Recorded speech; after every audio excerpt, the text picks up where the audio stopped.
teaching and non-teaching staff of the Apayao State College and to Reverend Dr. Cesar de Guzman. Magandang umaga po sa inyong lahat. Ipagpaumanhin ninyo kung hindi ako makapagsalita ng Ilocano in my homily because when I speak in Ilocano, I think I am also speaking in French. Nahihirapan ako.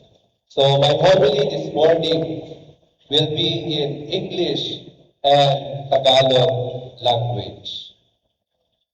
Today, as you are on the threshold of your graduation, many people will ask you, what comes next? Ano na kaya ang susunod pagkatapos ko matanggap ang aking diploma?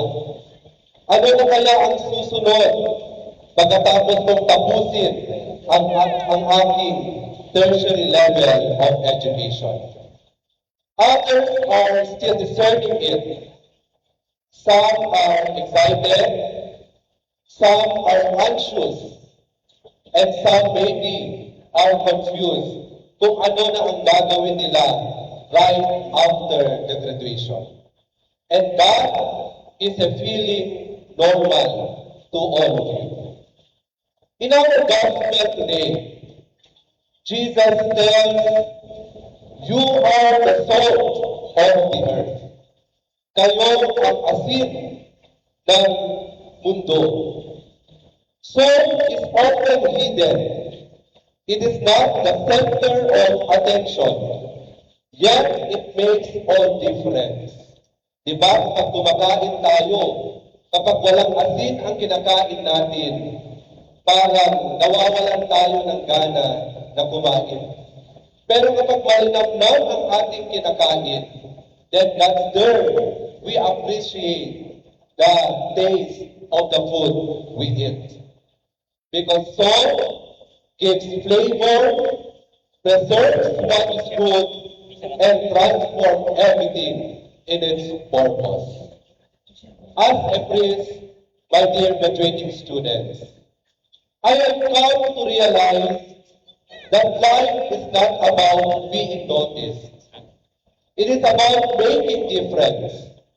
So that not ask for recognition, it simply fulfills its purpose.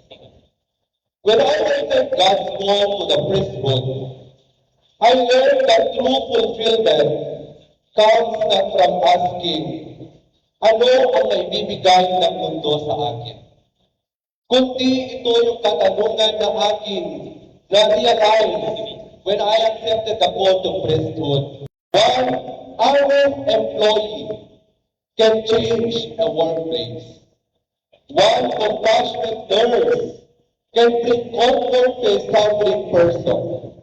One teacher can shape generation. One faithful Christian can bring light to a darkened world. Inaantay kayo ng ating society. Inaantay kayo ng ating bansa to be someone that can uplift, most especially the lives of your family and the people around you. As you leave this institution, you carry more than a diploma. Dala-dala ninyo yung panalangin ng inyong mga magulang, their sacrifices.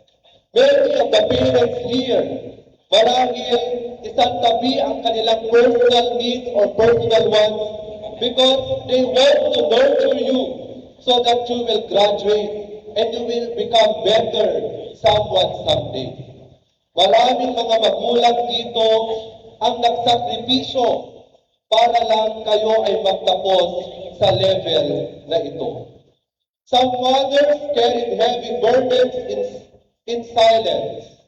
And remember this, graduating students, your graduation is not only your victory, but it is also the victory of the ones who nurtured you along your academic journey. And perhaps That is why you are emotional today.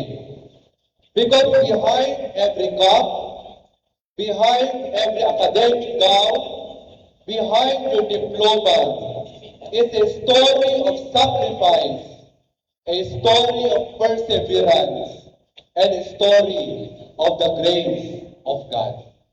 Lahat ng mayroon kayo ngayon, lahat ng sinusuot ninyo ngayon, your academic hood, your diploma, your academic gown, that is all because of the grace of God. But Jesus also gives us a warning in our gospel today. If the soul loses its taste, it is no longer good for everything.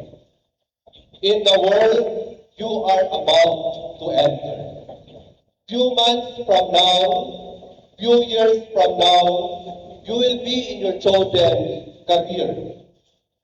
There will be temptations to compromise your values of success, money, or recognition. There will be moments when doing the right thing feels difficult and doing the easy thing feels attractive. In those moments, remember who you are. You are not called to be simply successful. You are called to be faithful. You are the salt of the earth. But do not lose your flavor. Keep your integrity even when no one is watching. Keep your compassion in a world that can become cold. Lalong-lalo na yung nagaganap ngayon sa ating mundo, sa ating bansa. Give your compassion to the people, most especially to those who are in need. Keep your faith when life becomes uncertain, and the same Lord who sustained you through college will walk with you into your future. Always keep your humanity in a society that sometimes values achievement more than kindness. My dear graduating class, to the parents and to all of you, today is not the end of your journey. It is the beginning of the mission God has entrusted you. The world is waiting for the flavor of your goodness, the witness of your faith, and the service of your talents. Darating kayo sa pagsubok na marahil kayo ay confused kung ano nga ba ang una niyong gagawin. But let the soul of the earth add flavor on what you are doing. And let the light of the world will light and brighten your future. Your mission in the world will wait you. So go forth with courage, go forth with humility, go forth with gratitude. In always and always, gratitude should always be the language of your heart. Dapat alam ninyo ang magpasalamat, hindi lang sa araw na ito, hindi lang sa mga susunod na araw, but in all the days of your life. Gratitude should always be the language of your heart, because gratitude is powerful. No matter how far will you become in your future, how high will you reach your endeavor in life, remain grounded, remain your feet glued in the ground. Dahil lahat ng mayroon kayo, all these material possessions, at the end of the day, you will not bring that in heaven. Kaya alalahanin ninyo, kung marespetado kayo sa mga nagdaang araw, show your respect, be humble, and be grateful always, but especially in the grace of God. And wherever life brings you, may people encounter you in the presence of Christ, the true salt and light of the world. Kayo ang asin na nagbibigay ng lasa sa mundo kapag ito ay wala ng kalasa-lasa.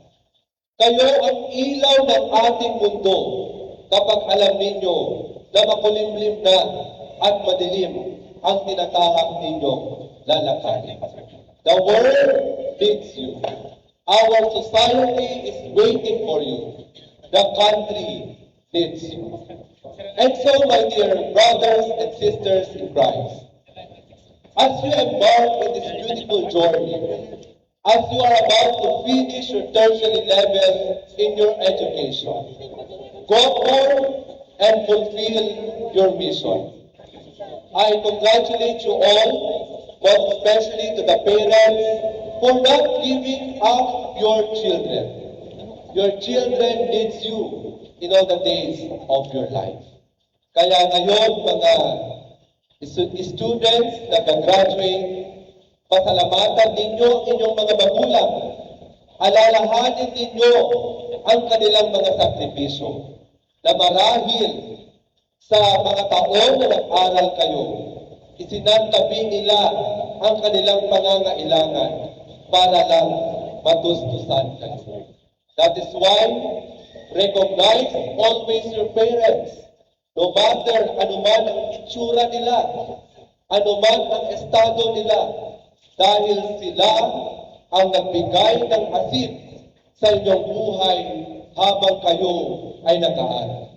Sila ang nagbigay ng ilaw sa mundo ninyo habang kayo ay nag-aaral. Congratulations to all of you. May God bless your dreams, guide your steps, and keep your hearts always close to Jesus. Remember this, you are the salt and light of the world. In everything that you do, be grateful always. In the name of the Father, of the Son, and of the Holy Spirit. Amen.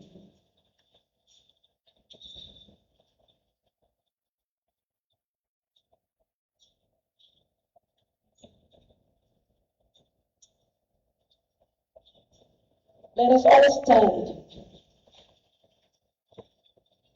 Let us bow our heads as we bring our prayers before God. Our petitions will be offered by students and employees of the college. Let us recite the nice creed. We believe in one God, the Father, the Almighty, maker of heaven and earth, of all that is seen and unseen.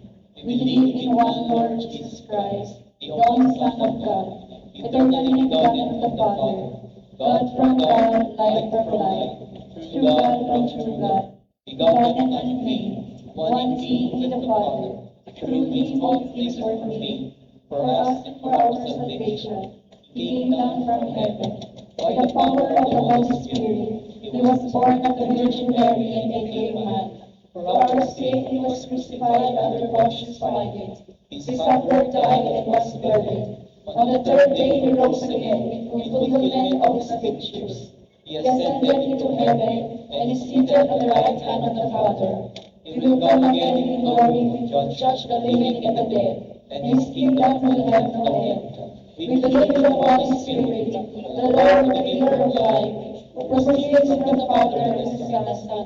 When of the Father and the Son he is worshipped and glorified. He has spoken to the prophets. We believe in one holy Catholic and Apostolic Church. We acknowledge one baptism for the forgiveness of sins. We look for the resurrection of the dead and the life of the world to come. Amen. And let us bow our heads as we bring our prayers before God. Our petitions will be offered by students and employees of the college. And we all sing together in peace and with grateful hearts. Let us pray to the Lord our God. In every petition we say, Lord, hear our prayer. Lord, hear our prayer. For the peace of the world and the welfare of all nations, that the spirit of justice and mutual respect may grow among peoples. that enmity may give way to understanding, and that those who govern may seek the common good of the whole human family. Let us pray to the Lord. Lord, hear our prayer.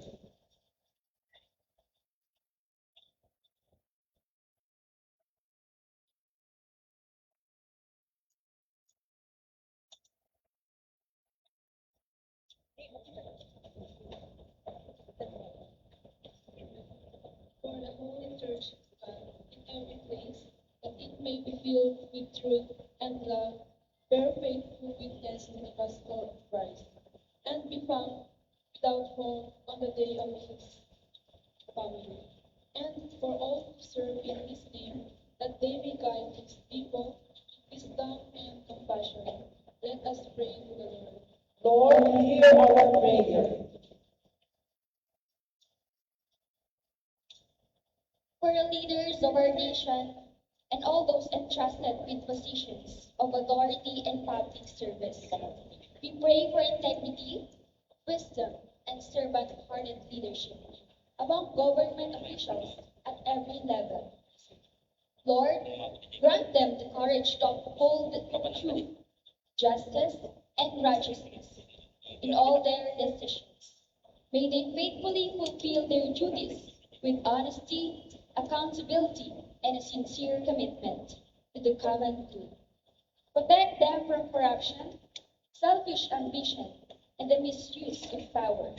Instead, fill their hearts with compassion, humility, and a genuine desire to serve the people entrusted to their care. Let us pray to the Lord. Lord, hear our prayer.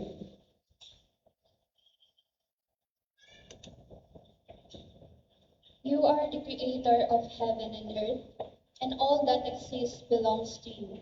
We thank you for the beauty of nature, the abundance of its resources, and the gift of life that you have entrusted to our care. Forgive us for the times when we have neglected our responsibility as stewards of your creation.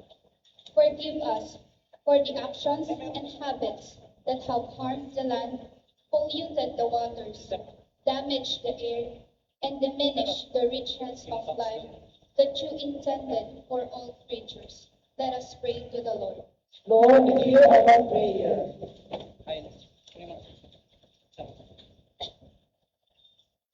For our beloved country, the Philippines, and the province of Apollo, for all who hold public office and authority among us, that they may govern with honesty, wisdom, and justice, uphold the dignity of every person, and labor without ceasing for the good of all the people. Let us pray to the Lord. Lord, hear our prayer.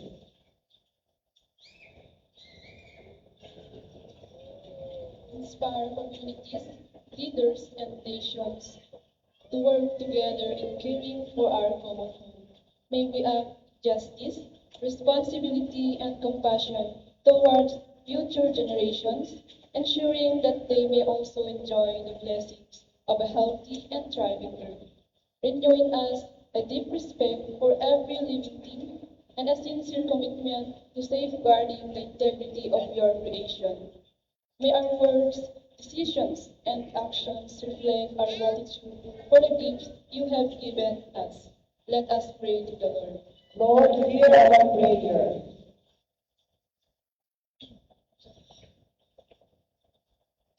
For Ohio State College, that it may ever remain a true home of learning, growth, and faith, that it may form not only able minds, but upright and generous hearts, and continue to serve our province and our nation with excellence, integrity, and compassion. Let us pray to the Lord. Lord, hear our prayer.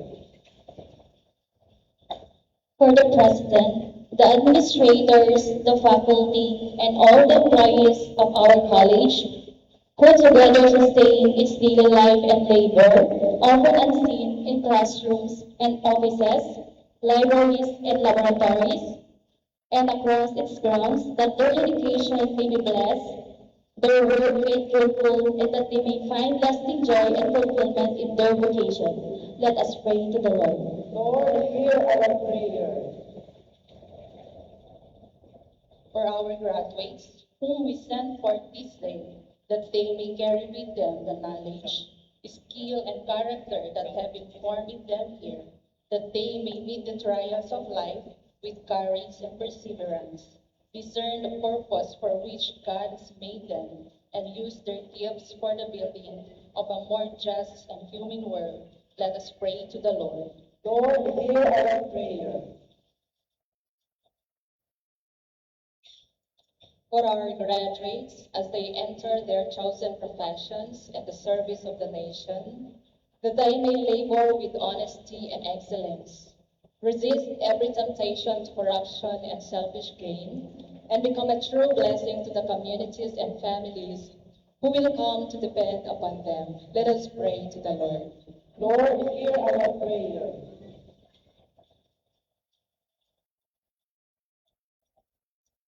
For the parents, families, and loved ones of our graduates, whose sacrifices, prayers, and unfailing support have brought them to this day, that they may rejoice in the fruit of their labors and be blessed in turn for their generosity and love. Let us pray.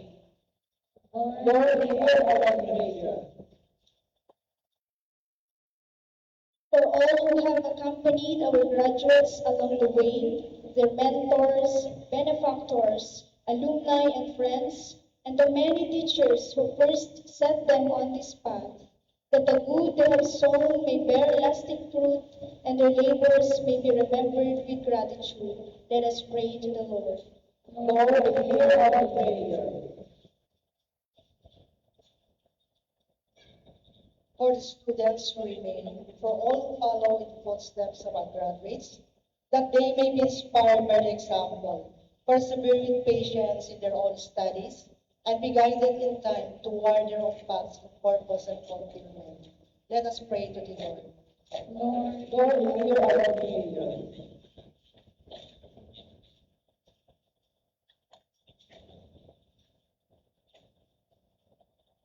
Heavenly Father, we lift up to you these prayers and intentions for the whole community of Apayao State College. Grant us strength and wisdom to go on shaping the minds and hearts of our students. Bless our graduates as they embark on new chapters of their lives, and bless all who have labored for their success.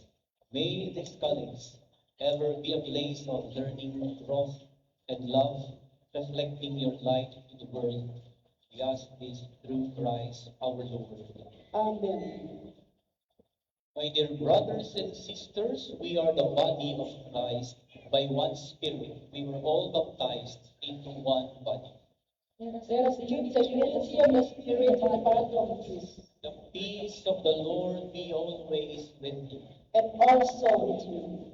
Let us greet one another with a sign of peace. Peace. Peace be with you.